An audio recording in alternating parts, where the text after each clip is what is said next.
Bismillahirrahmanirrahim. Assalamualaikum warahmatullahi wabarakatuh. Alhamdulillahi wa kafa, wassalatu wassalamu ala rasulinal mustafa wa ala alihi wa sahbihi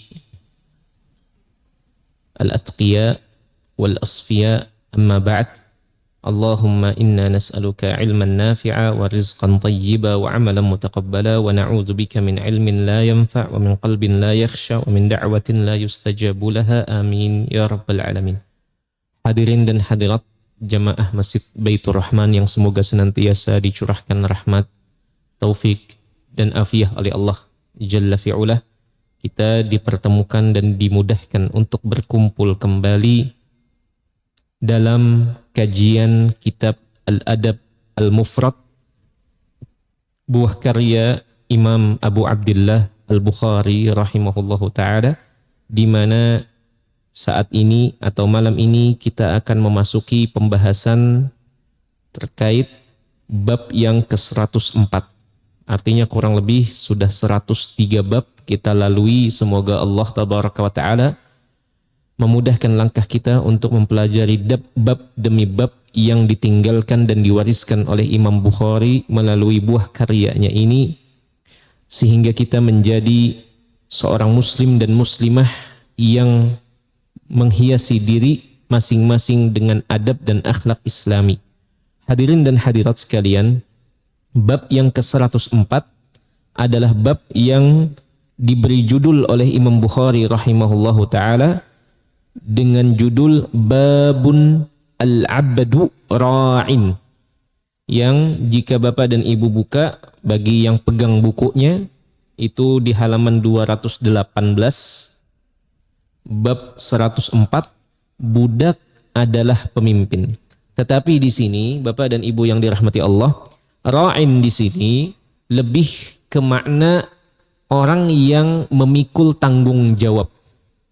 Jadi budak adalah orang yang diberi tanggung jawab dan akan mempertanggungjawabkan apa yang diserahkan dan diamanahkan kepadanya. Itu maksudnya.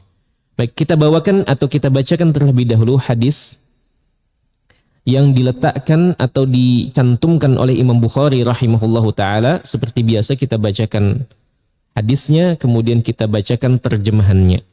An Ibni Umar radhiyallahu anhuma anna Rasulullah sallallahu alaihi wasallam qala kullukum ra'in wa kullukum mas'ulun an ra'iyatihi fal amirul ladzi 'alan nasi ra'in wa huwa mas'ulun an ra'iyatihi war rajulu ra'in 'ala ahli baitihi wa huwa mas'ulun an ra'iyatihi wa 'abdur rajuli ra'in 'ala mali sayyidihi wa huwa mas'ulun anhu ala kullukum ra'in wa kullukum mas'ulun an ra'iyatihi. Dari Ibnu Umar radhiyallahu anhuma, ia menuturkan bahwasanya Rasulullah sallallahu alaihi wasallam bersabda, setiap kalian adalah pemimpin atau orang yang diberi tanggung jawab, dan setiap kalian bertanggung jawab atas kepemimpinannya tersebut atau pengelolaannya tersebut. Pemimpin yang mengurusi orang-orang adalah pemimpin atau pemikul tanggung jawab, dan ia bertanggung jawab atas kepemimpinannya atau pengelolaannya. Orang laki-laki adalah pemimpin atas keluarganya, dan ia bertanggung jawab atas kepemimpinannya atau pengelolaannya terhadap keluarganya. Dan hamba sahaya orang atau hamba sahaya milik seseorang adalah pemimpin dan pemikul tanggung jawab atas harta tuannya, dan ia bertanggung jawab atas hal tersebut. Ketahuilah bahwa setiap kalian adalah pemimpin atau pemikul tanggung jawab, dan setiap kalian bertanggung jawab atas pengelolaan atau kepemimpinan kalian.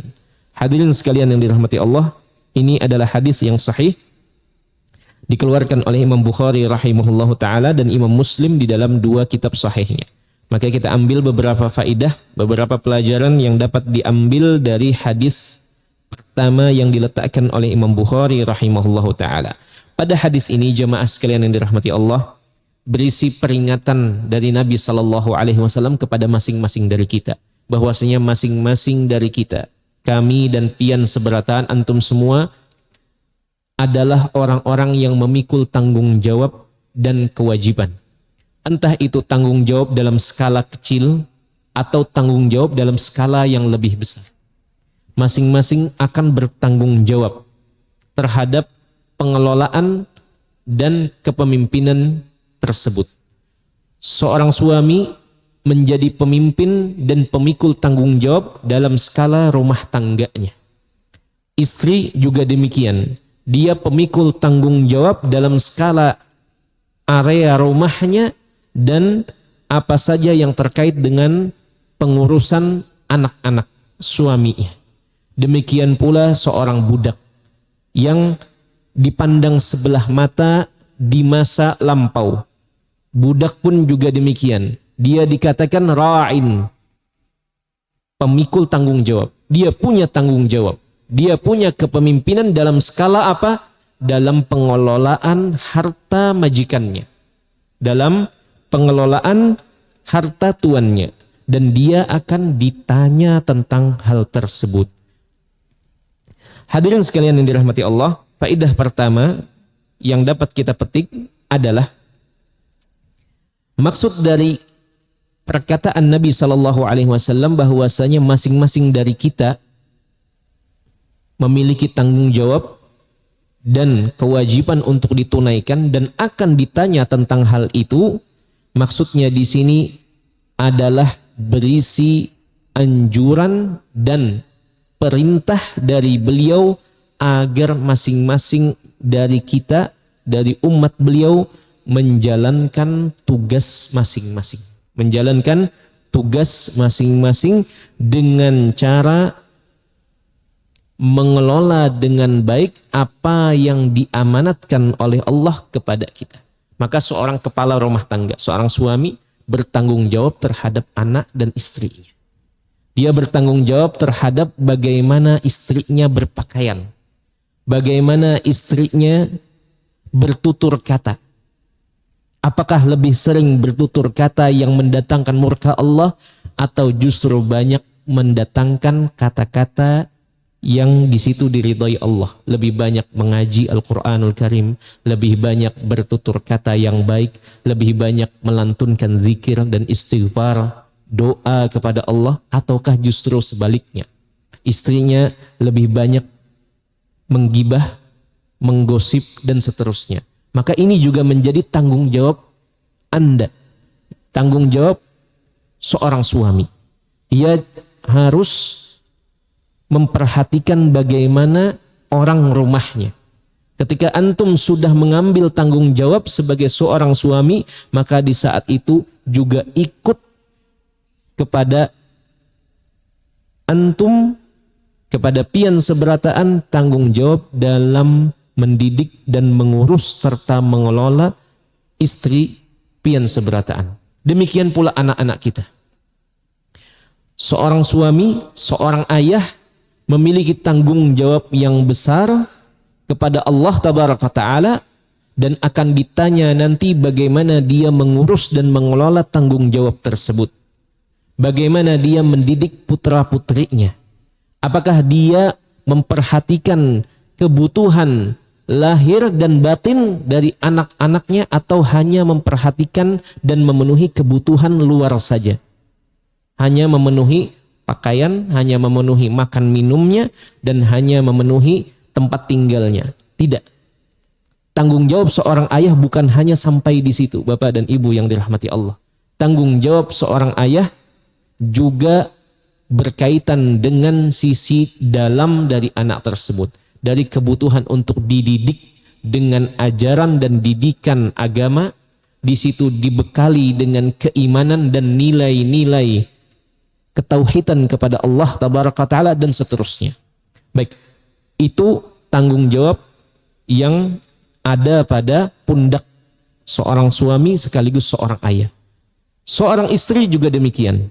Dia memiliki tanggung jawab dalam skala dan perannya sebagai seorang ibu dan seorang istri. Dia bertanggung jawab dalam bagaimana dia mengelola harta yang dititipkan oleh suaminya untuk dikelola dan digunakan oleh sang istri tersebut. Dia juga bertanggung jawab terhadap pendidikan anak-anaknya selama di rumah. Ketika suaminya berada di luar rumah mencari nafkah, maka yang bertanggung jawab saat itu dalam kebaikan anak-anak mereka adalah sang ibu atau istri tersebut. Maka dia juga akan ditanya oleh Allah Tabaraka Ta'ala, sudahkah dia menjalankan tanggung jawab itu dengan baik dan maksimal. Hadirin sekalian yang dirahmati Allah, demikian pula seorang budak, seorang pembantu. Jangan dikira orang yang berstatus sebagai budak, dia tidak memiliki tanggung jawab. Dia juga sama memiliki tanggung jawab yang akan ditanya oleh Allah pada hari kiamat kelak. Itu yang pertama. Maksud dari setiap dari kalian adalah pemimpin atau pemikul tanggung jawab. Maksudnya di situ adalah Nabi mengingatkan agar menjalankan tanggung jawab tersebut selama di dunia dengan maksimal dan dengan baik. Karena nanti ada hari setiap dari kita akan mempertanggungjawabkan apa yang diberikan kepada masing-masing dari kita.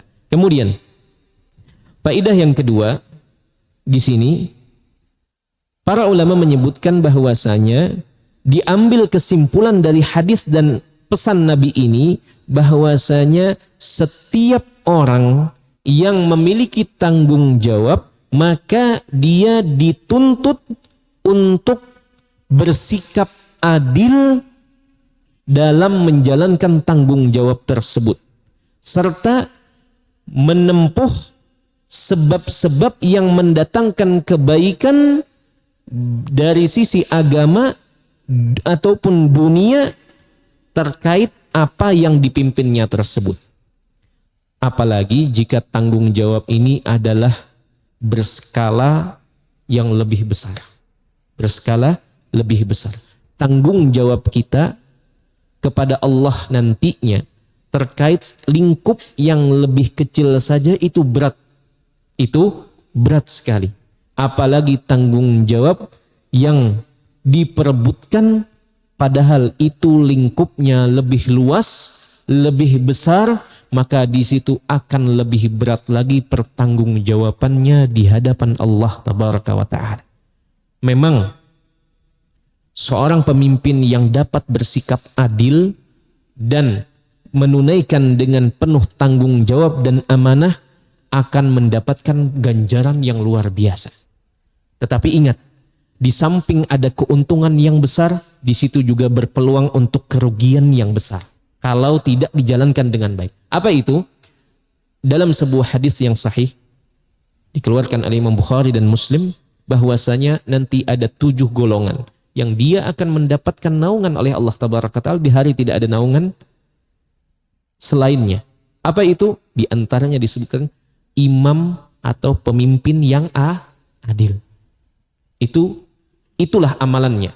Dia akan mendapatkan ganjaran yang luar biasa. Tetapi apabila melalaikan dan menyia-nyiakan tanggung jawab yang skalanya atau lingkupnya lebih besar ini, maka ini juga mendatangkan keburukan yang besar bagi seseorang di akhirat kelak. Maka disebutkan bahwasanya Nabi SAW pernah memberikan nasihat kepada salah satu sahabat. Beliau ketika disinggung masalah tanggung jawab ini. Ada tanggung jawab dalam skala kota, maka Nabi mengatakan bahwasanya engkau itu orang yang terdapat kelemahan dalam memimpin. Fala tatlubil atau fala tas'alil imarah. Maka janganlah engkau meminta, mengaku untuk menyanggupi untuk menerima tanggung jawab itu. Karena tidaklah memikul tanggung jawab ini kecuali orang yang memang siap untuk bertanggung jawab. Makanya Bapak dan Ibu yang dirahmati Allah, terdapat keterangan dari sejumlah ulama ketika mereka menyebutkan tentang biografi salah satu sahabat yang terkenal dengan sahabat yang kaya raya, yang bisa jika boleh disebutkan dunia yang mengejar beliau. Beliau berusaha lari dari dunia, tetapi dunia yang mengejar-ngejar beliau. Pernah beliau hijrah ke kota Madinah, itu harta dan aset beliau semuanya ditahan. Tidak boleh dibawa. Ya sudah, beliau tinggalkan itu semua, padahal beliau memiliki aset, rumah, harta, hewan ternak, emas, dan seterusnya, itu cukup besar. Namun karena tidak boleh membawa itu semua oleh orang-orang kafir Quraisy pada saat itu, maka beliau merelakan itu semua dan ditinggalkan itu semua. Yang penting beliau bisa pergi dan menetap serta hijrah ke kota suci Madinah. Sampai di kota suci Madinah, sahabat yang mulia ini ibaratnya mulai dari nol kembali. Sepeser pun beliau tidak punya uang di kantong beliau. Makanya Nabi SAW mempersaudarakan sahabat-sahabat yang datang dari Mekah ini dengan sahabat-sahabat yang asli dari kota Madinah. Yang ini dipersaudarakan dengan ini. Tujuannya agar nanti setiap saudara ini membantu dan memenuhi keperluan saudaranya ketika masih berada di awal-awal kehidupan mereka di kota Madinah. Masih butuh adaptasi, belum kenal medan di kota suci Madinah, maka dibantu sebagai saudara. Maka yang salah satu sahabat Ansor ini menawarkan rumahnya dibagi dua, menawarkan istri, saya punya 2 istri. Jika mau, saya ceraikan salah satunya dan kamu kemudian setelahnya mempersunting istriku. Sampai segitunya rasa persaudaraan yang tumbuh di kalangan kaum Ansor. Namun sahabat yang mulia ini menolak itu semua. Tidak perlu. Aku tidak mau simpan hartamu. Jazakallahu khairan. Pertahankan istrimu. Cukup kasih aku atau tunjukkan aku di mana pasar. Maka ditunjukkan di situ pasar, maka mulailah beliau setiap harinya di situ berada di pasar, mulai mengembangkan apa yang beliau kembangkan, sampai kemudian tidak berselang lama beliau menjadi kaya raya lagi. Dikatakan harta yang mengejar beliau, dunia yang mengejar beliau. Siapa kira-kira sahabat ini? Utsman bin Affan, Abdurrahman bin Auf. Baik, walaupun diperselisihkan tentang sahih atau tidaknya apa yang dicantumkan oleh sebagian ulama yang mencantumkan biografi Abdurrahman bin Auf, bahwasanya Abdurrahman bin Auf radhiyallahu ta'ala anhu ketika mendengar Nabi SAW pernah menyinggung dirinya, maksudnya Nabi pernah menyampaikan berita tentang Abdurrahman bin Auf, nanti di akhirat Abdurrahman bin Auf ini sedikit terlambat daripada sahabat-sahabat yang lain dalam masuk surga. Maksudnya sedikit terlambat ini bukan berarti beliau dimasukkan dulu ke dalam neraka, bukan. Abdurrahman bin Auf termasuk 10 sahabat yang sudah pasti masuk surga. Tetapi waktu masuk beliau ini sedikit terlambat atau terhambat dikarenakan banyaknya harta benda beliau.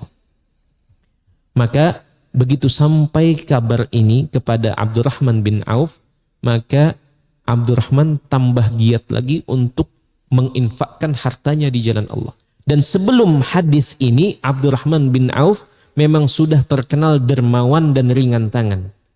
Setiap ada kebutuhan yang diumumkan oleh Nabi untuk perbekalan pasukan yang akan diutus keluar Madinah, serta pemenuhan persenjataan dan tunggangan untuk pasukan yang akan diutus ini, maka pasti terdapat nama sahabat Abdurrahman bin Auf juga mempersembahkan hartanya pada saat itu. Dan itu terus berlangsung begitu terus. Di samping sahabat-sahabat yang lain seperti Abu Bakar, Umar, Utsman, dan yang lainnya. Namun Abdurrahman bin Auf tidak pernah ketinggalan dalam hal ini. Begitu mendengar hadis ini, Abdurrahman bin Auf radhiyallahu taala anhu kemudian berinisiatif untuk lebih banyak lagi menghabiskan hartanya, untuk melemparnya ke jalan Allah tabaraka wa taala. Untuk apa saja, yang penting untuk kebutuhan di jalan Allah tabaraka wa taala. Semakin beliau lepaskan, maka semakin dikejar oleh dunia. Sampai-sampai ini diperselisihkan perkataan dari Abdurrahman bin Auf, tetapi ini dibawakan oleh sejumlah ulama. Beliau menuturkan sendiri, di pagi hari aku melepas beberapa keping dinar, maka di sore hari atau di petang hari itu datang lagi berkali-kali lipatnya.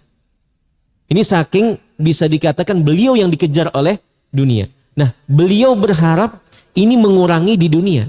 Ini kurang lebih begini. Bukan berarti ini aib bagi sahabat yang mulia ini, bukan.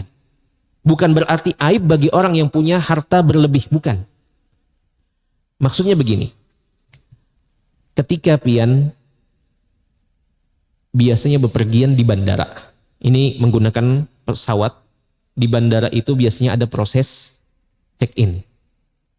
Kalau pian bawa banyak barang, apalagi oper bagasi, itu biasanya cepat atau lambat biasanya? Lambat. Belum lagi tahu-tahu pas ditimbang opernya 100 kilo, padahal cuma 20 kilo, maka terpaksa bayar. Iya atau tidak? Urus dulu, baru kemudian dapat tiket dan baru masuk ke ruang tunggu. Berbeda kalau pian cuma membawa tas ransel saja, tidak pakai bagasi. Datang langsung check in, langsung masuk. Tidak perlu mendorong, kemudian mengangkat menimbang di counter check in dan seterusnya.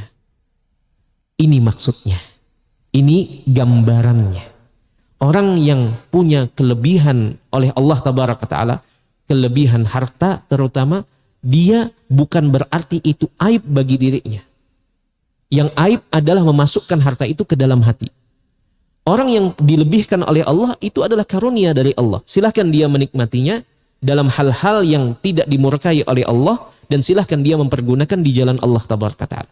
Yang dimaksudkan oleh hadis Nabi SAW bahwasanya Abdurrahman bin Auf lebih lambat masuk surganya daripada sahabat-sahabat yang lain, itu maksudnya gambaran yang tadi.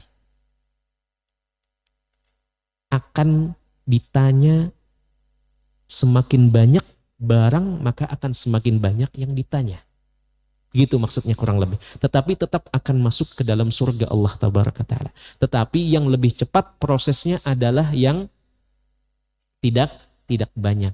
Maka di sini dalam hadis ini bukan berarti di situ berisi aib atau kekurangan dari sahabat Abdurrahman bin Auf, bukan sama sekali. Tetapi di situ menjadi pelipur lara bagi orang-orang yang selama hidup di dunia tidak berkesempatan untuk dilimpahkan harta benda oleh Allah tabaraka ta'ala. Berbahagialah karena semakin sedikit maka semakin sedikit pula tanggung jawab kepada Allah tabaraka ta'ala. Maka perlu diperhatikan juga termasuk anak.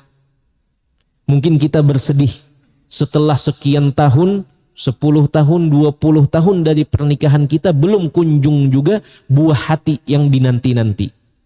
Melihat saudara kita atau saudari kita setiap tahun hamil, Bapak dan Ibu. Maka jangan dikira yang ini dia lebih beruntung, yang ini menandakan dia akan masuk surga. Tidak. Sama seperti harta tadi.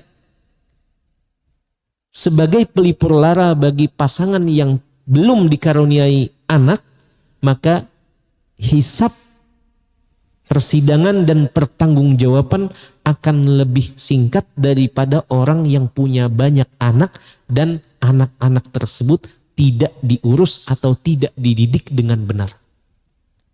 Sama, jadi punya anak termasuk juga hal-hal yang lain. Rezeki-rezeki yang lain yang kita miliki, tidak hanya harta benda, tidak hanya anak-anak, tidak hanya pasangan dan seterusnya. Itu semua ada tanggung jawabnya. Itu semua ada tanggung jawabnya. Jadi jangan dipikirkan bahwasanya orang yang kalau dilebihkan oleh Allah dari hartanya, dari anak-anaknya atau dari pasangannya, dia punya istri lebih misalkan, jangan dikira itu adalah hal yang bagus. Tidak mesti, tergantung bagaimana dalam penunaian tanggung jawab tersebut. Dan jangan bersedih orang yang tidak dilebihkan oleh Allah Tabaraka Ta'ala dalam hal-hal yang tadi. Karena bisa saja Allah menghendaki kebaikan untuk kita di akhirat nanti. Kebaikan termasuk juga kesehatan. Kita lihat ada orang sehat walafiat. Umurnya sampai 60 tahun, 70 tahun, fit luar biasa. Padahal luar biasa. Makan apa saja, menggunakan asap, tapi sehat walafiat. Kita sudah berusaha jaga makan, pola makan dijaga, pola hidup sehat dilaksanakan, olahraga, tapi kolesterol naik. Darah tinggi naik. Nah, jangan dikira sama, hukumnya sama.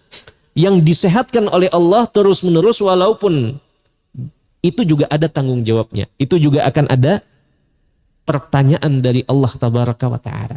Maka masing-masing dari kita menjalani ujian masing-masing dan menjalankan tanggung jawab masing-masing. Bentuknya berbeda, kadarnya berbeda, tetapi ada satu kesamaan, yaitu sama-sama akan berhadapan dengan Allah dan akan ditanya apa yang kita terima. Maka kita semua tentunya berusaha secara maksimal menjalankan apa yang menjadi tanggung jawab kita bersama. Bapak dan Ibu yang dirahmati Allah, faedah yang ketiga yang berikutnya, di sini disebutkan fal amirul ladzi 'alan nasi ra'in. Seorang amir, seorang pemimpin, penguasa atau raja ataupun yang semisalnya, dia bertanggung jawab terhadap rakyatnya dan akan dimintai pertanggungjawaban oleh Allah terkait kepemimpinannya dan terkait pengelolaannya terhadap tugas dan tanggung jawab tersebut. Baik, hadirin sekalian yang dirahmati Allah. Kemudian faedah yang keempat, di dalam hadis ini juga disebutkan seorang suami bertanggung jawab terhadap orang rumahnya. Dalam hal ini para ulama menjelaskan terkait nafkah mereka, nafkah istri dan nafkah anak, tarbiyah, taujih dan ta'lim. Pendidikan mereka, tarbiyah atau bimbingan untuk mereka, serta amar ma'ruf nahi mungkar di dalam rumah tersebut terlaksana atau tidak. Kita masuk, kita lihat istri kita mendengarkan musik keras-keras di dalam rumah, didengar anak-anak, atau kita lihat istri kita scroll yang tidak bermanfaat, atau kita lihat, kita buka kamar anak-anak, ternyata anak-anak sedang melakukan hal-hal yang tidak diridhoi oleh Allah Tabaraka Ta'ala. Apakah kita diam ataukah kita tegur? Ini juga akan ditanyai oleh Allah Tabaraka Ta'ala, masing-masing dari kita. Maka kita berusaha untuk menjalankan amanah yang Allah berikan ini. Makanya para ulama menyebutkan seorang suami, seorang kepala rumah tangga, dia tidak hanya bertanggung jawab dalam nafkah saja, tetapi dia juga bertanggung jawab dalam pendidikan dan bimbingan serta amar ma'ruf nahi mungkar untuk orang-orang di rumahnya. Baik, hadirin sekalian yang dirahmati Allah, yang kelima disebutkan di sini adalah seorang pembantu atau budak juga bertanggung jawab terhadap harta tuannya. Maksudnya di sini adalah dia berkewajiban untuk menjaga jangan sampai harta tersebut hilang atau diambil orang ataupun tersia-siakan tanpa faidah atau manfaat yang kembali kepada tuannya. Seperti makanan, minuman, hewan ternak, dan lain-lain. Seorang pembantu atau seorang budak bertanggung jawab terhadap harta majikannya atau harta tuannya. Baik, hadirin sekalian yang dirahmati Allah, yang keenam, para ulama menjelaskan istri juga bertanggung jawab dalam hal apa saja. Yang pertama, dalam hal makanan. Dalam hal makanan. Seorang ibu, seorang istri bertanggung jawab dalam menyajikan dan menghidangkan makanan tersebut untuk suaminya dan untuk anak-anaknya. Kemudian yang kedua, dia juga bertanggung jawab untuk menjaga harta benda suaminya. Uang yang dikasih oleh suaminya, dia akan mempertanggungjawabkan di hadapan Allah. Benda yang ada di rumah yang dibelikan oleh suaminya, dia juga bertanggung jawab atas hal itu. Yang ketiga, tanggung jawab seorang istri adalah tarbiyatul abna wal banat. Dia juga bertanggung jawab untuk mengajari dan mendidik putra-putrinya. Kenapa banyak anak laki-laki yang ringan tangan, mudah memukul istrinya ketika menikah? Mungkin bisa saja sejak kecil anak laki-laki tersebut tidak diajari tata krama oleh orang tuanya. Kenapa anak-anak gadis kaum muslimin sekarang ini begitu mudah tergoda dengan laki-laki asing, bukan suaminya, begitu mudah untuk berselingkuh? Maka bisa saja sejak kecil belum mendapatkan didikan, suntikan keimanan dari kedua orang tuanya. Maka di sini seorang ibu juga bertanggung jawab terhadap bagaimana mendidik dan membesarkan anaknya. Tidak hanya membesarkan dari sisi fisik, tetapi membesarkan di atas keimanan. Keimanannya juga perlu dipupuk dan dibesarkan dengan nilai-nilai yang baik. Hadirin sekalian yang dirahmati Allah, ini faedah yang keenam. Faedah yang ketujuh, para ulama menyebutkan di dalam hadis ini terdapat ta'zimun li kalamin Nabi sallallahu alaihi wasallam. Terdapat pengagungan terhadap perkataan atau sabda Nabi sallallahu alaihi wasallam.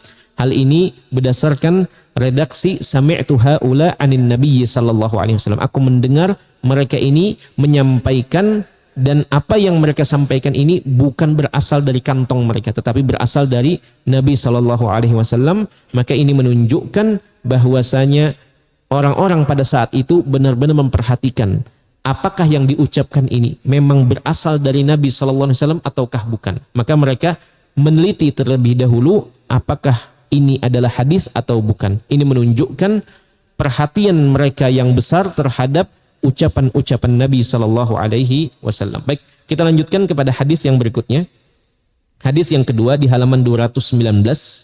An Abdullah bin Sa'ad maula Aisyah radhiyallahu taala anha zaujin Nabi sallallahu alaihi wasallam qala sami'tu Abu Hurairah yaqul al-'abdu idza ata'a sayyidahu faqad ata'a Allah azza wa jalla. Fa'idha asa sayyidahu faqad asa Allah azza wa jalla. Baik, dari Abdullah bin Sa'ad maula Aisyah, pembantu Aisyah radhiyallahu taala anha, istri Nabi sallallahu alaihi wasallam, ia menuturkan, aku mendengar Abu Hurairah radhiyallahu taala anhu berkata, jika seorang budak menaati tuannya maka dia telah menaati Allah azza wa jalla, dan jika dia melawan tuannya maka dia telah melawan Allah azza wa jalla. Baik, hadis ini sanadnya itu lemah, sanadnya lemah, tidak dapat divalidasi atau tidak dapat dipegang sebagai landasan hukum. Baik, kita lanjut kepada bab yang ke-105. Babu man ahabba ayyakuna abdan. Bab orang yang ingin jadi budak. Kok ada orang yang ingin jadi budak? Baik, ini ada. Baik, Imam Bukhari rahimahullahu taala di sini menyinggung sedikit tentang sisi kelebihan atau sisi keutamaan menjadi seorang budak. Menjadi seorang budak. Baik, kita bacakan terlebih dahulu hadisnya. An Abi Hurairah radhiyallahu taala anhu anna Rasulullah sallallahu alaihi wasallam qala al-'abdul muslimu idza adda haqqallahi wa haqqa sayyidihi lahu ajran. Walladhi nafsu Abi Hurairah biyadihi laulal jihadu fi sabilillah wal hajju wa birru ummi la ahbabtu an amuta mamlukan. Dari Abu Hurairah bahwasanya Rasulullah sallallahu alaihi wasallam bersabda, jika hamba sahaya muslim memenuhi hak Allah dan hak tuannya, maka baginya 2 pahala. Dan ini telah kita ambil.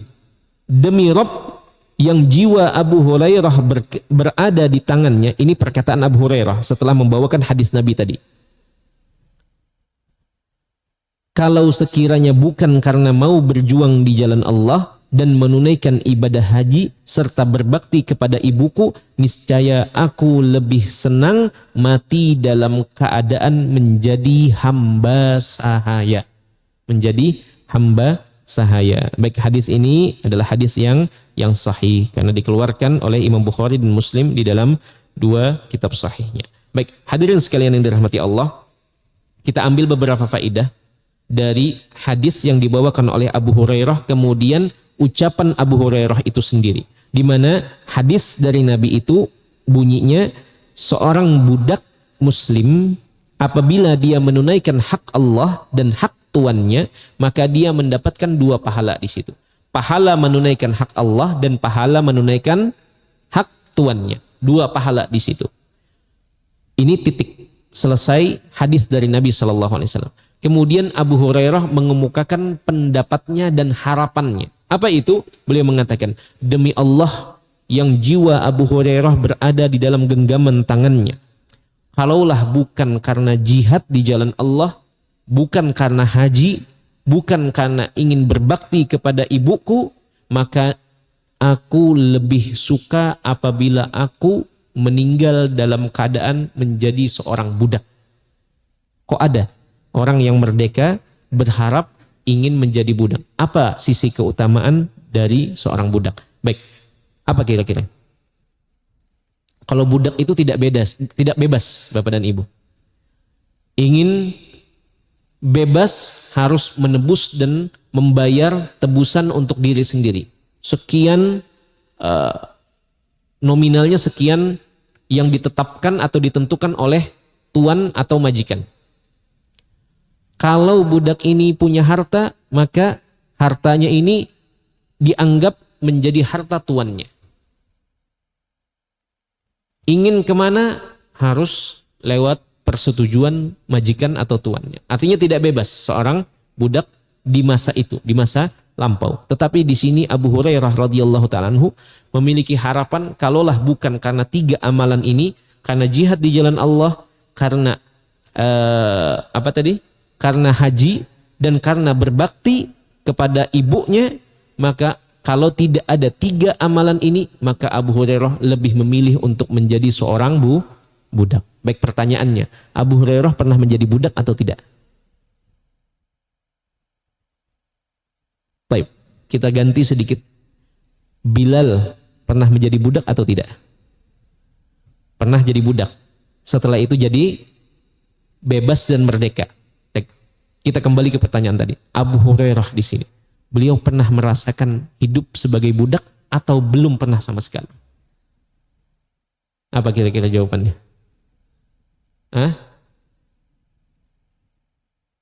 Tidak pernah beliau merasakan hidup sebagai seorang budak. Baik, ada beberapa sahabat dulunya budak, kemudian hidup bebas dan merdeka dan sepenuhnya menjalani sebagai orang yang bebas. Seperti Bilal. Kemudian juga ada sahabat yang dulunya dia adalah seorang anak dari kepala suku. Terjadi penyerbuan ke sukunya, kemudian kalah. Ini pernah kami sampaikan di sini atau belum ya? Pernah ya? Kemudian kalah. Setelah itu tertawan anak dari kepala suku ini, kemudian dijual di pasar budak, dibeli akhirnya sama Khadijah radhiyallahu taala anha. Kemudian ketika Khadijah menikah dengan Nabi SAW, Khadijah sebelumnya menikah dengan 2 suami terdahulu, dengan 2 orang lelaki. Suami pertama, kemudian pisah, suami kedua, baru kemudian Nabi SAW menjadi suami yang ketiga bagi Khadijah. Baru kemudian dihadiahkan anak kepala suku yang berstatus budak ini kepada Nabi SAW. Siapa itu? Siapa, Pak? Siapa? Maisarah? Bukan.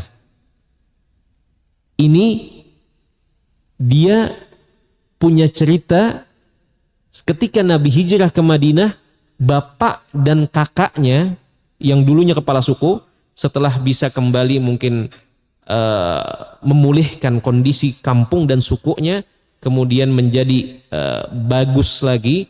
Akhirnya kecintaan seorang ayah ini mendorongnya untuk mencari di mana anaknya.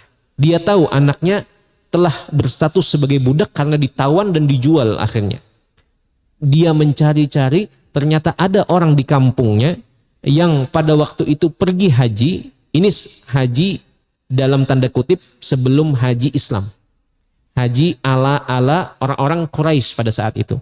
Dia melihat di situ, pernah melihat anak ini. Akhirnya dia ketika pulang, dia sampaikan, aku pernah melihat anakmu di Mekah pada saat itu. Kemudian ditelusuri, akhirnya datang ke Madinah, kemudian bertemu dengan Nabi SAW. Siapa?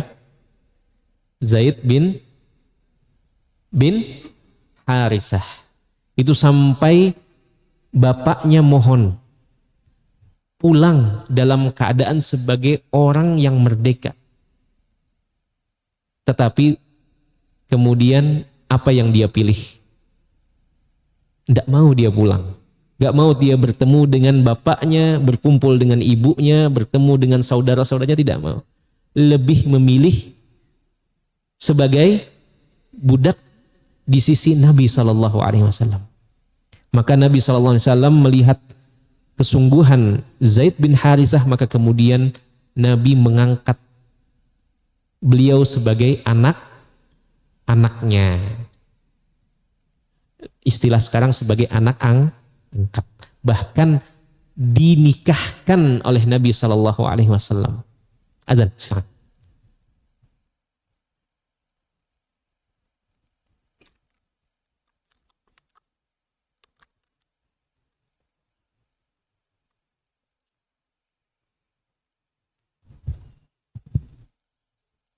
الله أكبر الله أكبر الله أكبر الله أكبر أشهد أن لا إله إلا الله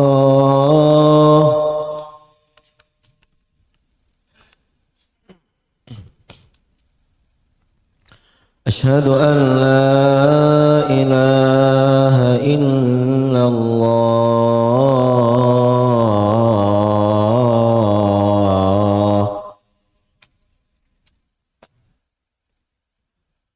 أشهد أن محمدا رسول الله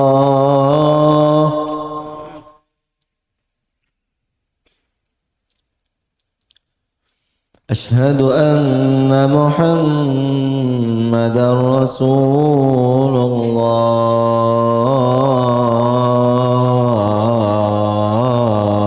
الله حي على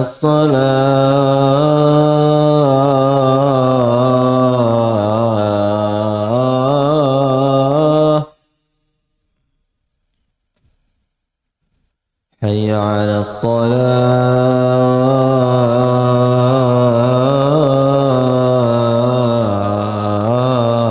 الصلاة حي على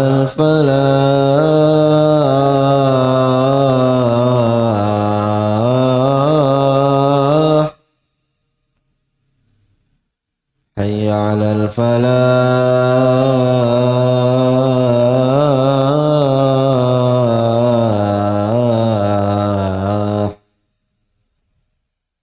الله أكبر الله أكبر لا إله إلا الله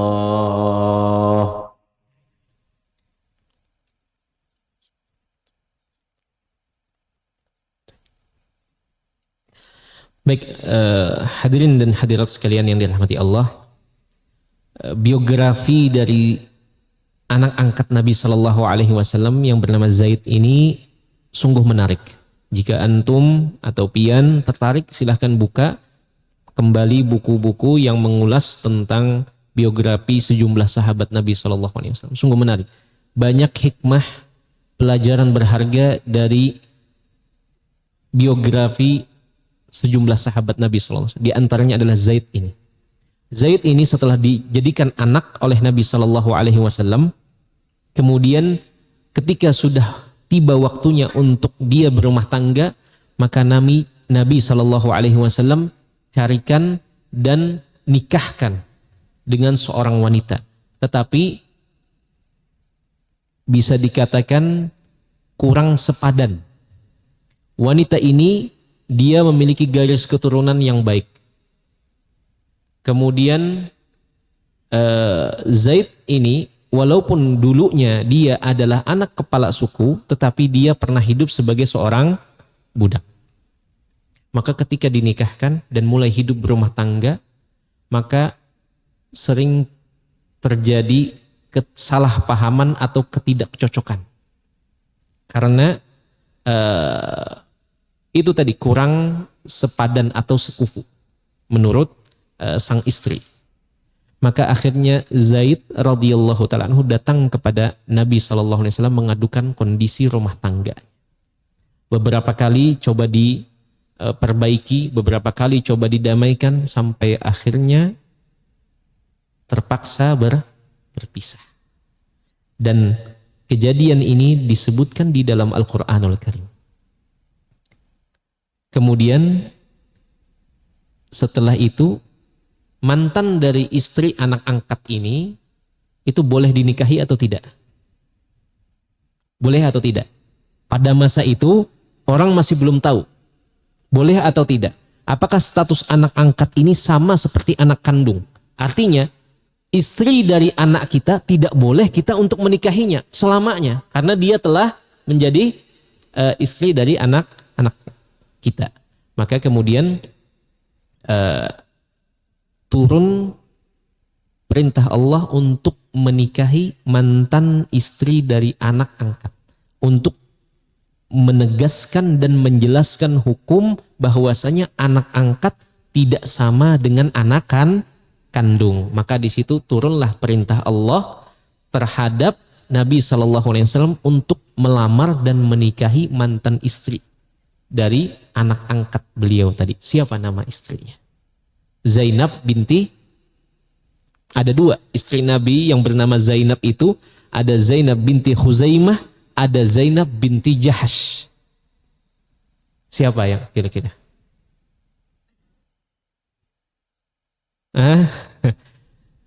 Dan Zainab ini beliau pernah membanggakan pernikahan beliau dengan Nabi di hadapan istri-istri Nabi yang lain. Beliau mengatakan, kalian dinikahkan oleh wali-wali nikah kalian. Sedangkan aku dinikahkan langsung dengan perintah langsung dari langit. Katanya. Dia bangga. Dia senang pada saat itu. Baik, siapa itu? Zainab binti Jahash atau Zainab binti Khuzaimah? Salah satu dari Zainab ini meninggal duluan sebelum Nabi SAW. Jadi Nabi meninggal dunia meninggalkan 9 istri dari total 11 istri Nabi SAW.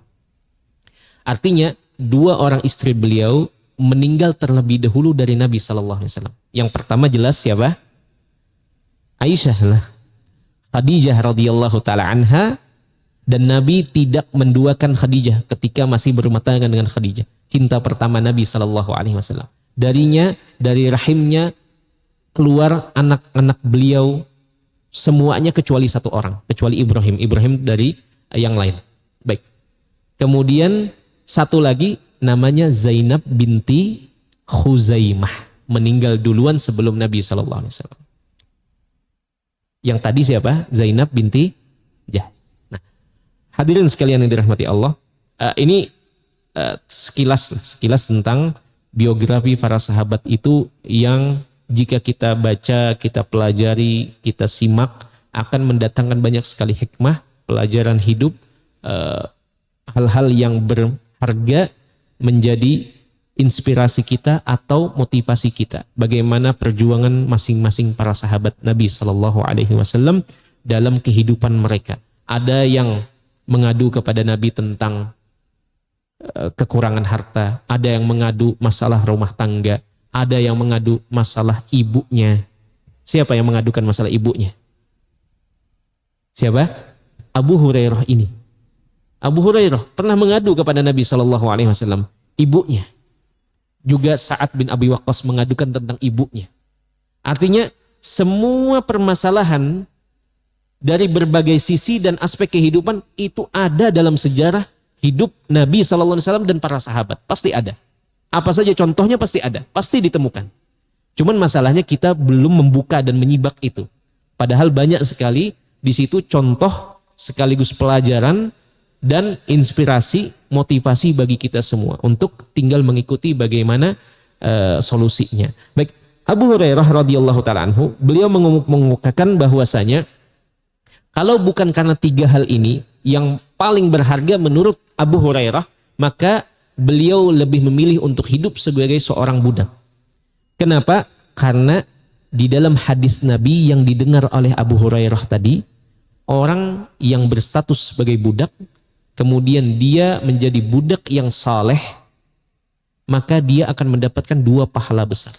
Pahala menunaikan kewajiban sebagai seorang hamba Allah, menunaikan hak Allah dengan kondisi penuh keterbatasan sebagai budak seseorang, budak tuannya, maka ini akan memberikan pahala yang besar terkait hal ini.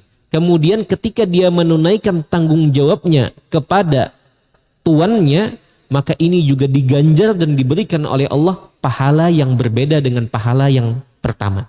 Artinya akan mendapatkan limpahan pahala demi pahala tersebut dalam kesehariannya. Maka Abu Hurairah radhiyallahu taala anhu pernah berangan-angan kalau bukan tidak ada perintah terkait tiga hal ini atau keinginan beliau untuk menunaikan tiga hal ini, maka beliau lebih memilih untuk hidup atau meninggal dunia sebagai seorang budak. Baik, hadirin sekalian yang dirahmati Allah. Kenapa di sini Abu Hurairah menyebutkan tiga amalan ini? Baik, kalau jihad di jalan Allah itu jelas keutamaannya sangat besar. Keutamaannya sangat besar sekali. Luar biasa.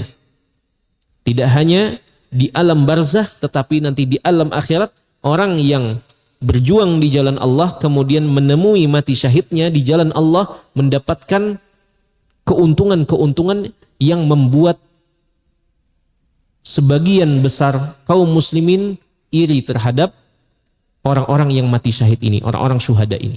Baik, itu jelas. Haji juga jelas, keutamaannya sangat besar. Orang yang berhaji kemudian melaksanakan haji dengan baik, maksud dengan baik di sini adalah dia memenuhi keikhlasan di situ dan dia mengerjakannya sesuai dengan tuntunan Nabi Shallallahu Alaihi Wasallam. Dia tunaikan rukun-rukunnya, dia tunaikan wajib-wajibnya, dan dia kerjakan sunnah-sunnahnya, dan diliputi selama pelaksanaan itu dengan ketaatan, dengan zikir dan hal-hal yang lainnya. Maka kata Nabi Shallallahu Alaihi Wasallam, wal hajjul mabrur laisa lahu jazaun illal jannah. Maka orang yang mendapatkan hajinya diterima oleh Allah tidak ada balasan yang pantas untuk diterima melainkan surga. Maka itu surga sesuatu yang sangat mahal dan berharga. Semoga kaum muslimin yang telah menunaikan ibadah haji diterima hajinya, dan yang belum menunaikan ibadah haji diberi kesempatan untuk bisa menunaikan dan melaksanakan ibadah haji dalam waktu dekat ini. Amin ya rabbal alamin. Baik. Pertanyaan yang ketiga, kenapa Abu Hurairah menyinggung keinginan beliau untuk berbakti kepada ibunya? Kenapa? Bersama dengan dua amal tadi. Dua amal ini tidak diragukan dahsyatnya pahala dan ganjarannya. Kenapa Abu Hurairah radhiyallahu taala anhu menyebut yang ketiga? Aku ingin berbakti kepada ibuku. Masih ada ibunya. Kenapa?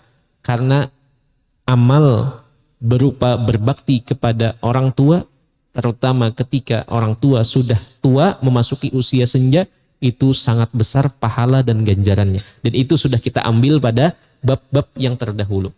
Abu Hurairah ini adalah salah satu potret bagaimana seorang anak betul-betul berbakti kepada ibunya.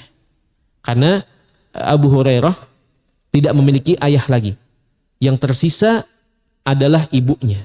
Maka beliau disebutkan bahwasanya saking berbaktinya Abu Hurairah radhiyallahu taala anhu, salah satu ulama salaf, Zuhri rahimahullahu taala, dari kalangan tabi'in, beliau menyebutkan balaghana, telah sampai kepada kami informasi bahwasanya Abu Hurairah lam yakun yahujju hatta matat ummuhu li suhbatiha. Abu Hurairah itu tidak melaksanakan ibadah haji selama ibunya masih hidup. Setelah ibunya wafat, baru dia pergi melaksanakan ibadah haji. Kenapa kira-kira? Karena lisuhbatiha, ingin terus menemani ibunya. Ingin terus menemani ibunya. Maka tidak heran jika kehidupan Abu Hurairah menjadi kehidupan yang dipenuhi keberkahan dan kebaikan oleh Allah Tabaraka Ta'ala. Tidaklah nama beliau tersebut sampai saat ini beratus-ratus tahun selalu tersebutkan nama Abu Hurairah. Dan diselipkan setelah nama beliau radhiyallahu anhu. Semoga Allah meridainya. Doa dari kaum muslimin terhadap Abu Hurairah. Betapa banyak transferan pahala yang terus masuk kepada Abu Hurairah melalui hadis-hadis yang diriwayatkan, kemudian dibacakan dari generasi ke generasi, dari masa ke masa sampai saat ini dan mungkin seterusnya sampai hari kiamat nanti. Dan lihat di balik itu ternyata Abu Hurairah radhiyallahu taala anhu adalah orang yang sangat berbakti kepada ibunya. Sampai-sampai enggan beliau untuk melaksanakan ibadah haji karena tidak ingin meninggalkan ibunya sendirian. Ibunya meninggal dunia, baru kemudian dia memilih untuk pergi melaksanakan ibadah haji. Ini juga sama mengingatkan kita dengan kisah siapa? Seorang tabi'in terkenal, doanya mustajab, bahkan Nabi berpesan kepada Umar, kalau ketemu orang ini minta dia mendoakan ampunan untukmu kepada Allah. Dia sampai rela melepas kesempatan untuk berstatus sahabat Nabi. Karena sahabat itu syaratnya cuma satu. Ketemu dan melihat Nabi SAW walaupun tidak tegur sapa. Melihat Nabi SAW, kemudian dalam keadaan saat itu sudah beriman sebagai seorang muslim dan meninggal dunia dalam keadaan Islam, maka sudah sebagai sahabat Nabi. Makanya para ulama, di antaranya Ibnu Hajar, syarat untuk menjadi sahabat itu tidak mesti harus duduk di majelisnya, di majelis Nabi SAW. Sekali melihat Nabi SAW dengan kedua mata sudah melihat, dalam keadaan saat itu sudah masuk Islam dan kemudian meninggal dunia dalam keadaan Islam, tidak keluar dari Islam, maka menjadi bagian dari sahabat Nabi SAW. Dan itu dilewatkan kesempatan emas ini oleh orang ini. Siapa itu? Uwais Al-Qarani. Siapa yang tidak mengenal nama Uwais Al-Qarani dan kisahnya? Salah satu dari penduduk Yaman sana. Penduduk Yaman di masa Nabi SAW. Baik, nampaknya sudah jam 8. Sisa atau tersisa 2 bab berkaitan dengan budak dan pembantu ini. Dan 2 bab ini sebenarnya 2 hadis atau 2 bab ini bersinggungan dengan pembahasan akidah, dengan pembahasan tauhid. Makanya dicantumkan terkait 2 bab yang tersisa ini dan 2 hadis yang tersisa ini disebutkan di dalam buku-buku akidah dan buku-buku tauhid. Karena ini bersinggungan dengan adab kepada Allah Tabaraka Ta'ala dari sisi ucapan, dari sisi ucapan. Nanti kita akan ambil insyaallah pada pertemuan berikutnya. Kita cukupkan malam ini pada bab yang ke-105. Insyaallah pada pertemuan berikutnya semoga Allah panjangkan usia kita dalam kebaikan. Kita ambil bab yang 106, 107, kemudian jika masih ada waktu kita akan ambil bab atau pembahasan yang baru. Kita selesaikan karena tersisa 2 bab saja dari pembahasan masalah budak ini. Baik, sebelum kita tutup ada pertanyaan kah? Atau ada yang ingin disampaikan? Ada? Baik, jika tidak ada kita langsung akhiri dengan doa kafaratul majlis. Subhanakallahumma wa bihamdika asyhadu an la ilaha illa anta astaghfiruka wa atubu ilaik. Assalamualaikum warahmatullahi wabarakatuh.